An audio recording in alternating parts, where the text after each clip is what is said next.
Deputy Shadow Minister of Labour, Michael Bagraim. Hi. There are many questions you can ask about Labour because it's a burning issue in South Africa, employment being a world problem, not only South Africa's problem. As in the opposition, sitting from the outside looking in, how would you mark the government's scorecard in the labour market? Yeah, that is a burning question, and in fact, in now assessing the Minister of Labour, Minister Oliphant's performance over this last year, 2014, we actually gave her very low marks, and for a whole lot of reasons. First and foremost, when we had the biggest strikes that this country has ever seen, that's both on the platinum belt and in the farms, she was wholly absent. So we could give her a null for that. Some could say this is a political statement you're making because whatever they do, they're going to be wrong because you're opposition. No, certainly not. Certainly not. There's some of the ministers that I think are doing good work. Some of them are trying their utmost to ensure that things happen. For instance, Minister Zulu, who's now been put in charge of the small business, is doing a good job despite every other department trying to bring that department down. So one doesn't say this is a political statement, one needs to have a look at the performance. Minister Zulu has a problem in that the minister wants to ensure that small business thrives. That, to a large degree, clashes with what COSATU wants. They are pushing for big business. They are ensuring that when someone has a job, that they get paid as high as possible. Now, in small business, which is notorious, small business starts at the bottom, and small business has to create the employment. And when you create employment, what you're doing is you're creating someone who comes in at the bottom level. And if, in fact, you're going to have a minimum wage, for instance, you in the small business sector are not going to be able to create that job. That's clear. That's just one example. But when you've got the hiring and firing examples, where small business has to be nimble on its feet, if someone's not performing, you need to be able to get rid of them quickly. And in fact, that goes against all the basic tenets of the trade union movement. So COSATU, which is in bed with the ANC, would never allow those points of departure. It just wouldn't allow it. So the reality of the situation is that small business itself is very much the future of this economy. It's very much the future of the world's economy.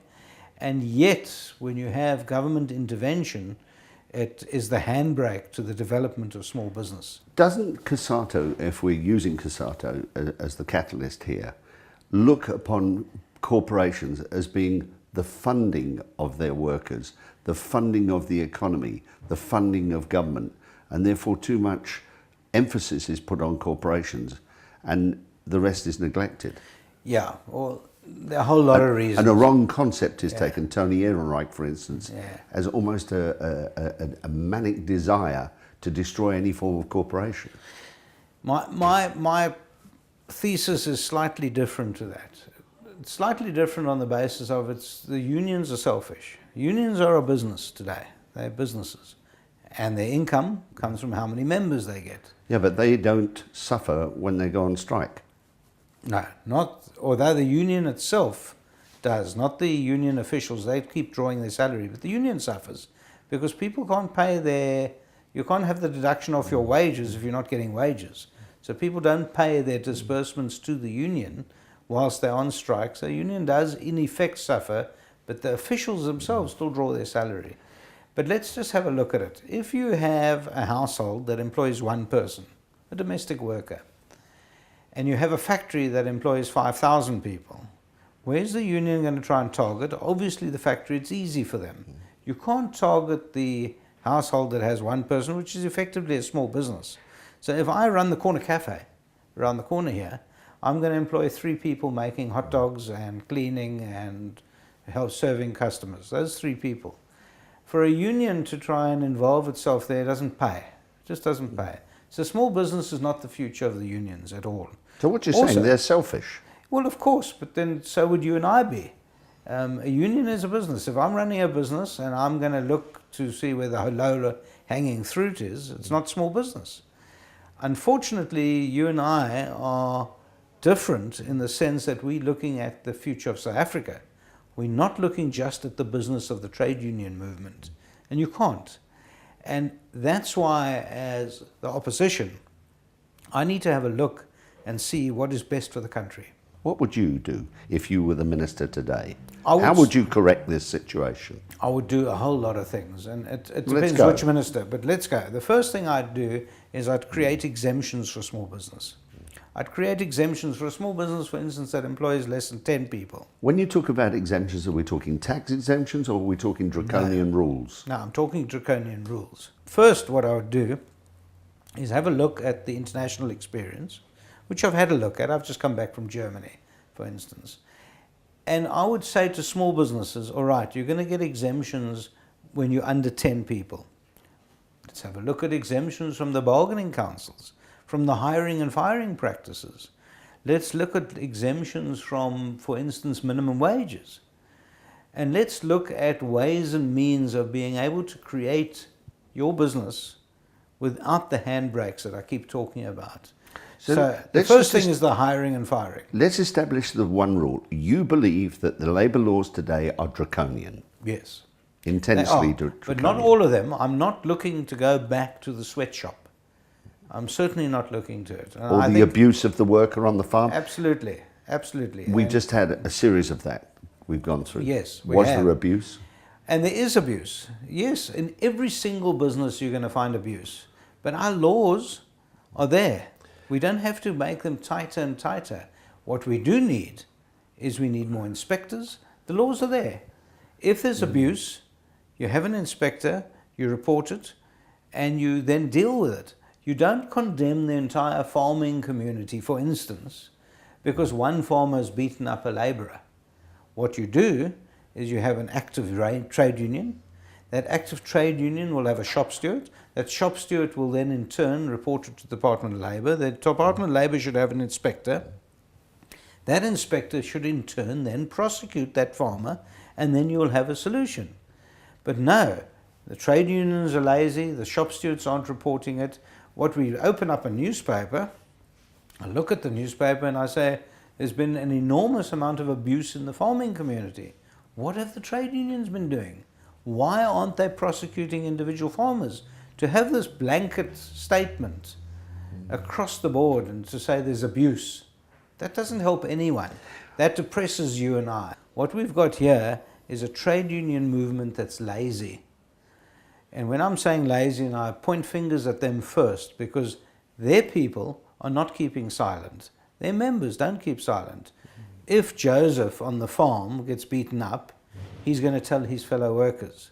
His fellow workers are going to tell their shop steward. The shop steward is going to tell the union, and the union is going to take action. It didn't happen in this case. So I promise you, Joseph didn't keep quiet. He got beaten up. Everyone said, what happened to you? And he said, Farmer Jones hit me. Obviously, they're then going to go to the shop steward. That's their insurance policy. Otherwise, why are you paying the union? You pay the union every week. There's some money, hard-earned cash. This is hard work, farm worker.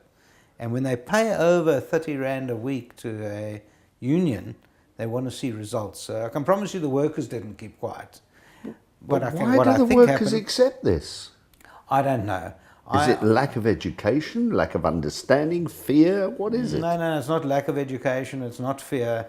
It's people telling the unions this, and then the unions doing nothing. I get calls here in my office as a labour lawyer. I get calls daily. Yesterday I must have had 15 calls where people are phoning in saying, I've got a case. I say, yes, what happened?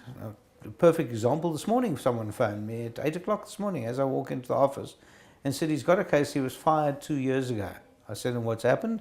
He said, no, he reported it to his union and the union hasn't done anything about it. I said, but we're late.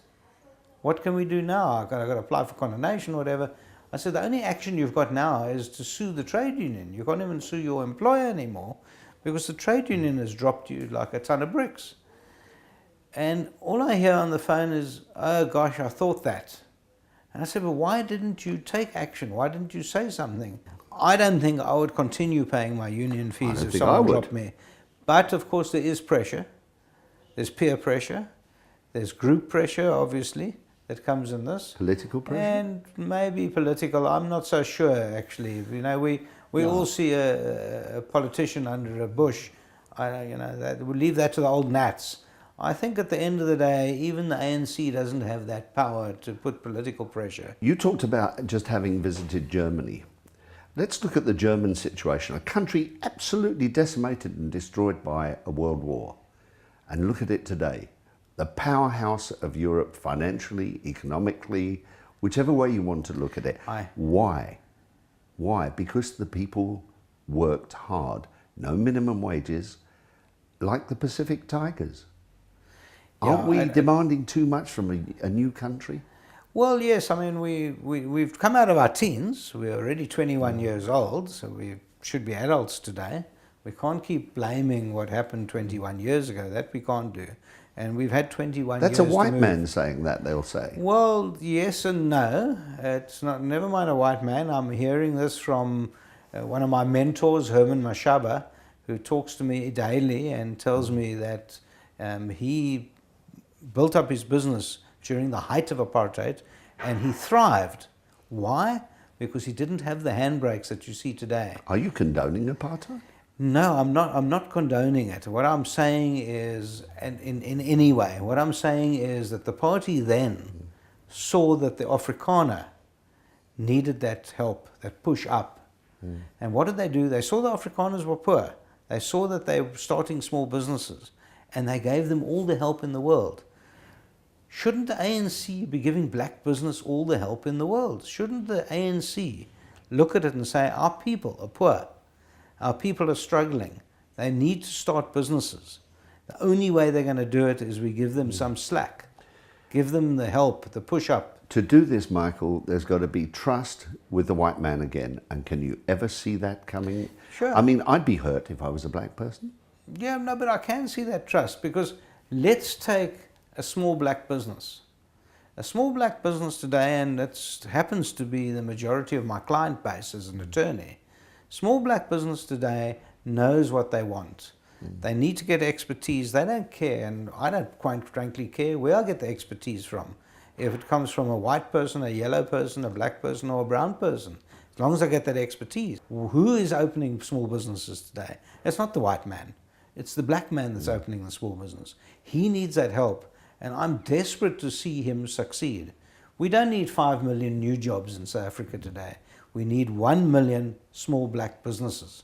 They will employ 5 people each, and then we've got no unemployment. There are 5 million unemployed today. My trip in Germany was wonderful. Look, I only had 2 weeks there. Are you impressed by the German economy? Absolutely impressed. Chancellor Merkel is my hero. Why? She has gone out there and with a sledgehammer destroyed anything that stands in the way of small business. She has brought unemployment down to 4%. In South Africa, we're at 40%. When you're looking at the youth in Germany, the unemployment's about 5 or 6%. In South Africa, it's 50%. What is the difference? What's going wrong? When I get to a training college in Germany, I went to a training college in Bonn, and I talked to the kids, well, the young men, and I say, what is it? Why do you want to be a tiler? He's proud. He wants to be a tiler. His old man was a tiler. His grandfather was a tiler. He is very proud. He wears his apron with pride. He has a special color on his apron.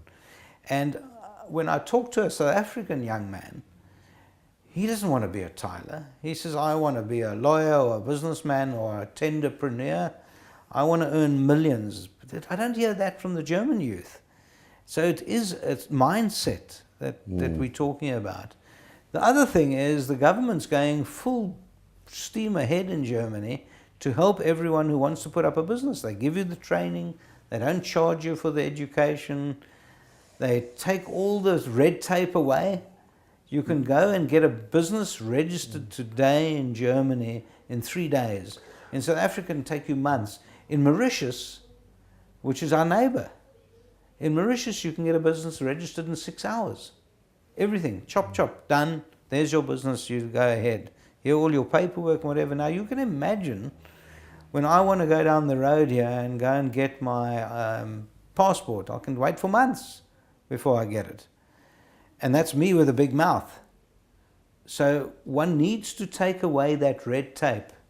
We need to have a red carpet to the registration of your business. We need to have a red carpet to the business person that is willing to employ one person. That one person is now feeding his family, and in turn, hopefully he will then employ 5 people. And that's the way we're going to save this country, because we're not going to do it in any other way. In your capacity as Labour, would you say that your party has a more than reasonable chance of influencing what you're suggesting today? It certainly has. The engine room of Parliament is not Parliament itself. The engine room are the portfolio committees. At the portfolio committees, the Democratic Alliance is incredibly, and I must underline the word incredibly, active. I know that I look forward to those meetings. I look forward to trying to speak to my counterparts in the ANC, in the EFF. People are all reasonable people. Isn't part of the problem communication? And we live in a communications era electronically. And yet the people at street level don't know what you're doing. I can only apologise for that, and that's true. How can people support your ideology, your thinking, your way of life, if they don't know what it is? Look, we do try. We do try on every level to communicate what we actually are doing. We send out press releases from the DI. I know that they send out 15, 20 press releases every day. Unfortunately, the press is not always willing to pick it up. What I'm saying is, yes, we need to revisit this. We need to have a look at it. We need to ensure that our friends are in fact the press, are in fact the electronic media, the television, radio. Mike, I'm going to end up on this one because it concerns you personally, and I'm going to ask you, your dedication to Labour law is unbounded in a private situation. Why have you abandoned the private situation where the money, the moolah is, to go into public office? Why? In fact, all my friends are saying, was it a midlife crisis or something? I feel I can be effective. Despite the fact that decisions are made in Luthuli House, I'm slowly, it's going to take me a long time, I'm slowly getting into the hearts and minds of the people in my portfolio committee. And I thought that's a way in which I can do it. Yes, you can fight in the courts, you can fight in arbitrations. I sit daily in the CCMA and the bargaining councils, and I have fights, and I'm trying to fight the good fight for business, because I normally represent the businesses. Over here, I feel I'm getting into the heart of it. I'm getting directly to the minister. I'm getting to the director generals. I have discovered enormous incompetence in the workmen's compensation. Enormous incompetence. And I'm getting there. I'm slowly but surely getting there. I've brought everyone's attention to it. The Auditor General has agreed. They have given them absolutely nil when it comes to this. So we've brought it to the attention of the Auditor General. You can work in strange ways, but in Parliament you become quite a powerful tool. As a journalist of many years' experience, I must say it's refreshing to hear you talking like this, but sadly I've heard many predecessors talk like this and then become sneaky, subversive, and not answering honestly or being upfront with the public, but endeavouring to climb that, not corporate ladder, but that parliamentary ladder. I do hope it doesn't happen to you. I hope it doesn't. I don't think it will, because I'm not standing for any positions in the party. I'm not standing to influence anyone within the party. What I'm there for is specifically the Labour. If it doesn't work, well, I failed. But I think I'm getting somewhere.